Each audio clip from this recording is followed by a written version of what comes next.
Welcome to In the Trenches MBA. My name is Brooke Borup. I'm process architect and host here at In the Trenches MBA. And today I'm going to be talking about how to declutter, de-stress, and recover from technology disaster by going paperless and cloud-based. So how and why to go paperless and cloud-based is what we're going to be talking about in this whole presentation.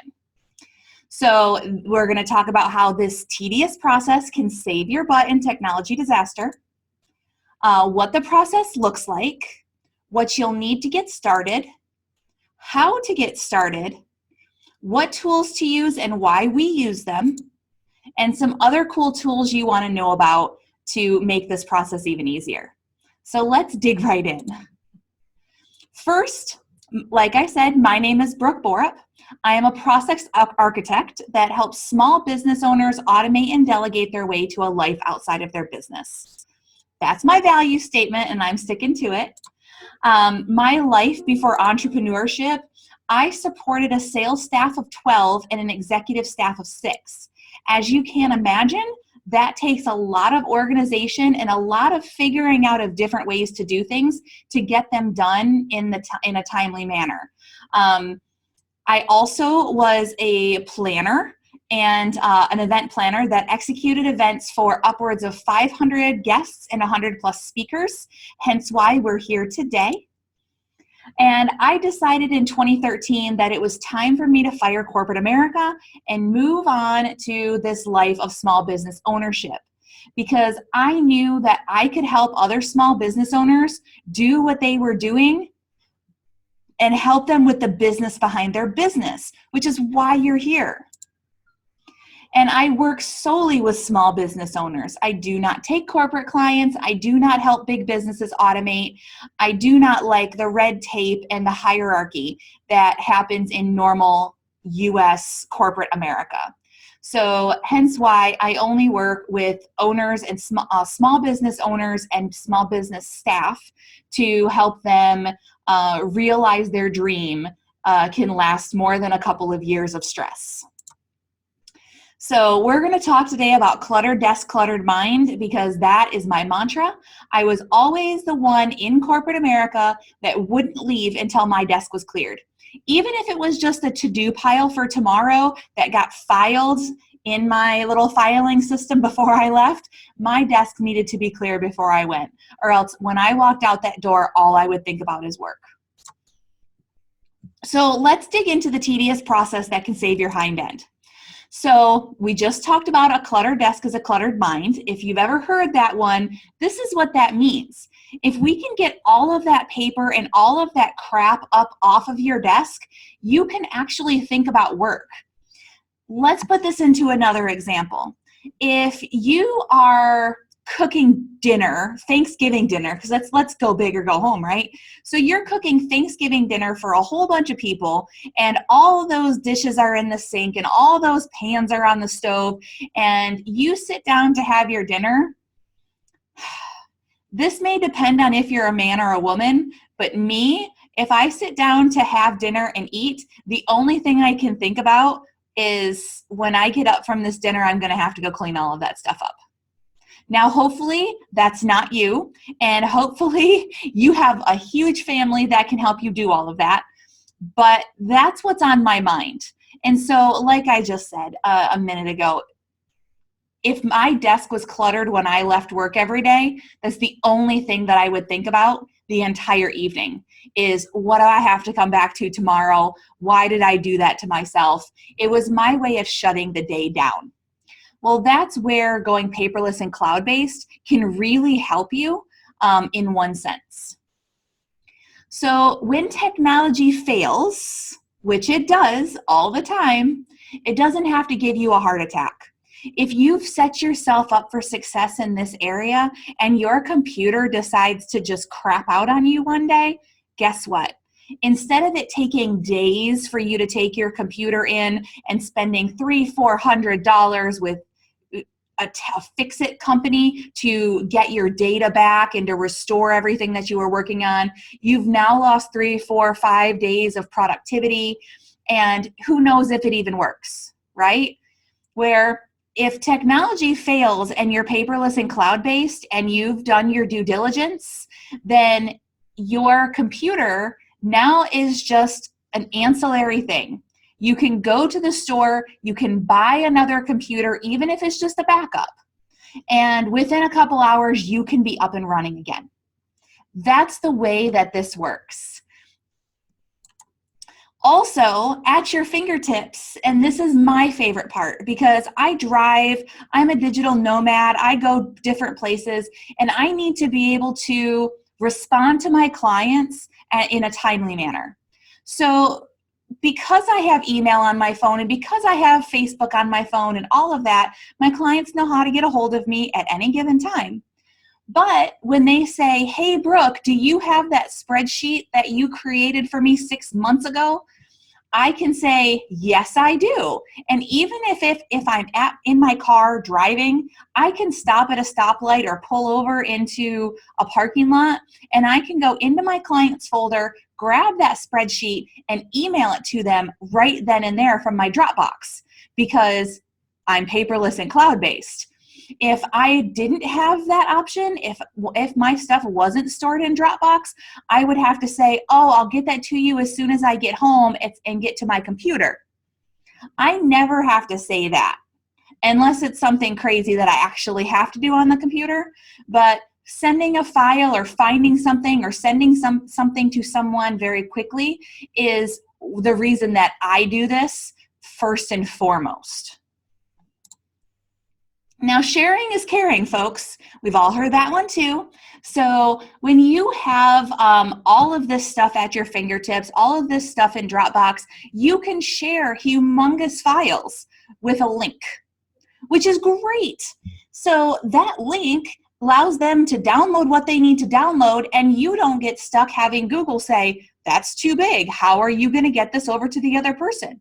You know, it used to be that we used to have to go through a whole different system where we had to upload the file into a mass storage system, and then they had to go and download something in order to download what you were doing. But now this whole system of Dropbox and Google Drive and all these different things really help us to not have to worry about all of that extra stuff anymore. And now we just live in our cloud-based system.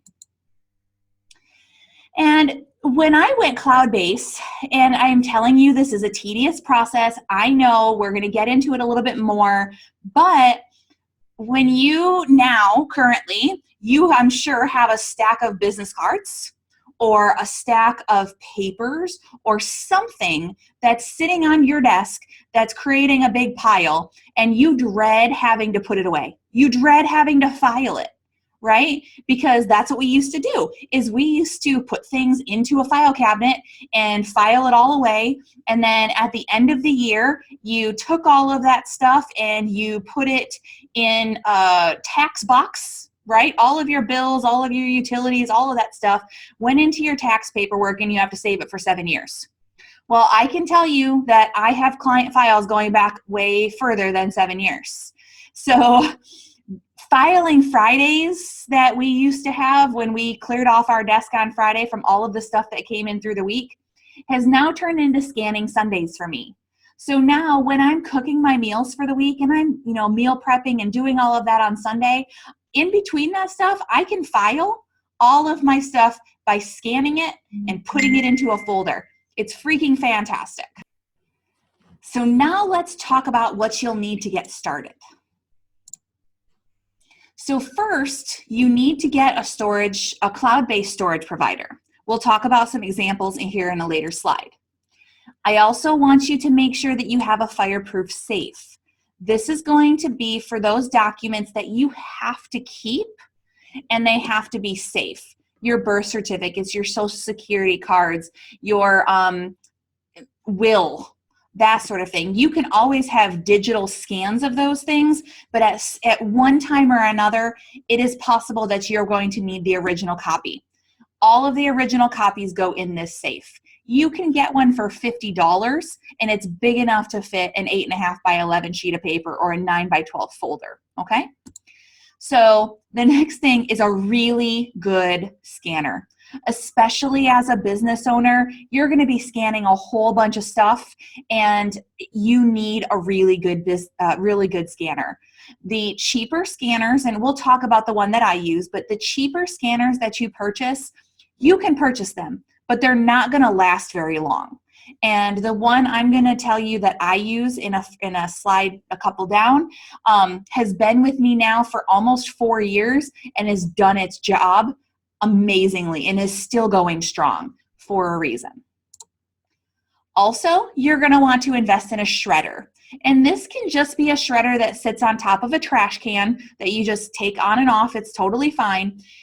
The reason that you want a shredder is because if you're going to scan at home, you don't want to have all of that stuff sitting around your place until you can make it to a shredder company or make it to someplace where you can drop it off every 6 months. You want to get rid of it, take care of it right then and there so that the paperless truly is paperless and it's not just laying around the house. Because I guarantee if you don't get rid of it as soon as you scan it, you're going to end up scanning it again and creating duplicate work for yourself. So now how to get started. So you'll see up in the right-hand corner of this screen is a filing system. And we're going to talk about that filing system. So we want to create a filing system that makes sense to you, okay? We want to think about it in an example of your old file cabinet. The folders that have the folders inside, that have the pieces of paper inside, that's just an example. So in this example that you see here, we have a folder called Photos. And in this folder of photos, we have dates or years, correct? And then inside of the years, we have all of our individual files, which are all of our pictures. So I can tell you I have my photos set up like this so that if I said, oh, I really want that photo from my senior prom, I know that my senior prom was in X year. Let me go back to that year and I should be able to find it really quickly. So this goes the same with your chart of accounts for your bookkeeping, your tax paperwork, all of that. We want to create a system that makes sense to you. And I can tell you that I have not had the pleasure of being audited for my business, thank goodness. But if you have a filing system set up where you've saved all of your receipts, they're named properly, and you can find everything as soon as somebody asks for it from you, if you were to get audited, all you have to do is turn that over to the person that's helping you with your audit, and you will be a rock star, seriously, because so many people are not ready. So many people have a shoebox.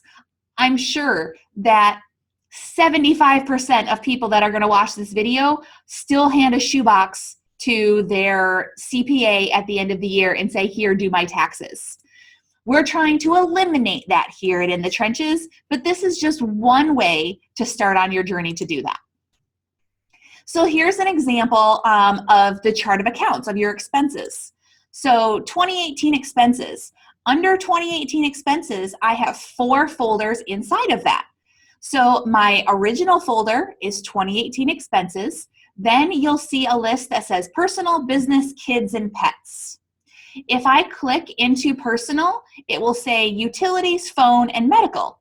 Now, where would you expect my Verizon cell phone bill to go? Probably in this phone one, right? Any medical bills that I have come in over the course of the year get scanned and go into here.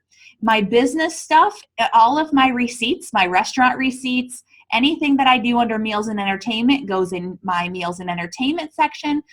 So as you can see, all we need to do is make it so it's easy for us to know where stuff goes. And this starts with a plan. Then we name the files correctly. And this is what I was talking about with that tax example just a couple minutes ago. You can search for anything, but because you're going to have so many files on your computer, searching will be a little bit more difficult. But if you know what the name of the file is, for instance, over the course of a year, you have 10 or 12 cable bills. Maybe one of them you find is higher than the others and you want to go figure out why. Well, now all you have to do is search for cable bill 2017 and it'll pop up. Or you can go into that folder and you can see all of your cable bills for 2017. All right, so that's what we're looking for here. We want to make sure that everything has the information in it that we want in it, so that it's easy to search for, it's easy to find, and it's easy to give to somebody if they need it.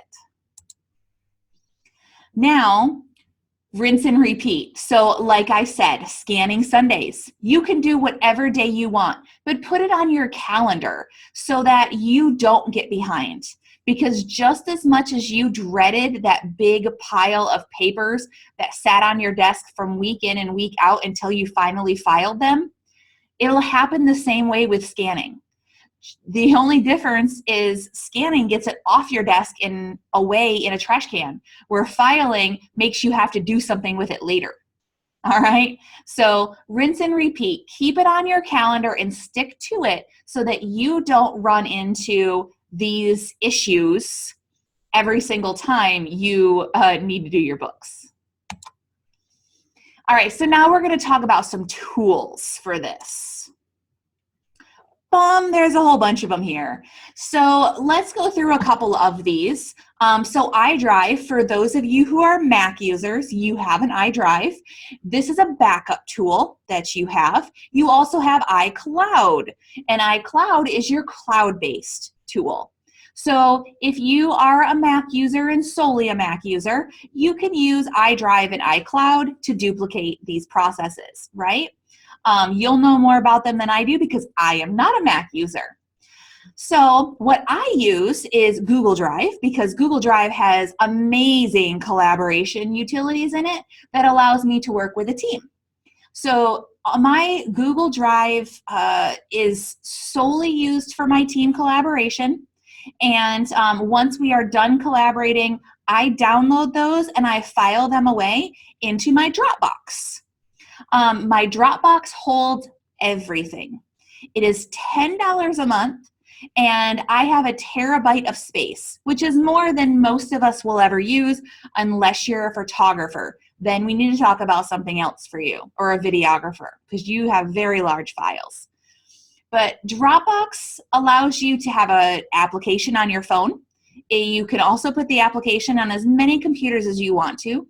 You can selectively sync which folders go onto those computers. So for those of you who have a big computer and then you have little computers like a Chromebook, you can choose which files you want to use on a day in and day out basis. If you are a doctor or you have a business that is considered, you have to be HIPAA compliant, then you need to look into a couple of different variations. So Dropbox Business, which is just a couple dollars more a month, is considered HIPAA compliant. They have HIPAA level security. Also, Certain Safe is HIPAA level security, and Spider Oak One are also HIPAA level security. But just know when you get to that level, those other two options, Certain Safe and Spider Oak One, are getting pretty pricey at that point, but you cannot put a price on people's security and or the fines that you could get if you were found not to be compliant. And the Microsoft OneDrive, for those of you who are using Google for Business, or you're using Office 365 that you pay for on an annual basis, you are included in, you get a terabyte of OneDrive complimentary. So you've already paid for it. It's $99 a year, and you basically get all of the Office 365 with your OneDrive, right? The only thing that I don't like about OneDrive is that it's really not up to snuff with the other ones. I had some uploading, downloading issues with it, but I just like Dropbox better, so that's what I put my clients on because it's easy to share stuff. Like I said, Dropbox for saving everything and creating my file system, and Google Drive for all of my collaboration documents. Now, I told you that I was going to tell you about the scanner that I use. The scanner that I use is the Fujitsu ScanSnap IX500, and it's listed right down on the bottom of this slide.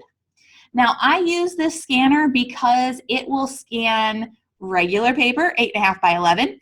It scans receipts. It scans business cards. It'll scan legal paper, which is 8.5 by 14. And it does card stock, and it pulls all of this stuff in, so I don't have to worry about any of it. It is also what's called an OCR scanner. And an OCR scanner, in very layman's terms, basically says when the light goes over and actually scans the document, it reads all of the individual characters that are typed on the page. So if you use something like a PDF reader or something to open PDFs on your computer, and you start, searching for my name, it will show up everywhere that my name is typed in that entire document. And what that does is it gives you more search capability if that's what you need, because you need to know what your documents actually say. Now, there are some scanners that will scan everything as a picture. This wreaks havoc when you scan something but you need to retype it later. If you have an OCR scanner, Adobe PDF Reader, Adobe PDF Reader will actually be able to let you highlight everything, copy and paste. Then you only have to make edits rather than having to retype the entire thing over again, which is a really, really awesome thing, especially if you made a mistake and deleted something and you need it again. An OCR scanner will help you a lot. So think about that. The Fujitsu scanner IX500 runs in price anywhere from $350 to $550, depending on where you get it from, the time of year you get it. I think when I originally bought it, I got mine for $425, and that was at like Circuit City, which is out of business now. But that's what you're looking for. You can probably go on, I know you can go on Amazon, you can probably go on eBay, you can go anywhere and you can get this scanner, and it will take care of you for years. It has great tools and has a lot of functionality for you. So anything that you would want to scan, you can make sure that you can scan it. So this is the last slide of education here, and these are the other cool tools that I really want you to know about. So Evernote. Lots of people love Evernote. Personally, I have an Evernote account. I use it for recipes and blog articles because I can search them when I need them and when I want them, or when I'm looking for an answer, just like if I was going to search Google, but I've already vetted what's in my Evernote. I do not scan to Evernote because when you put a whole bunch of stuff in there, it's really hard to get it out.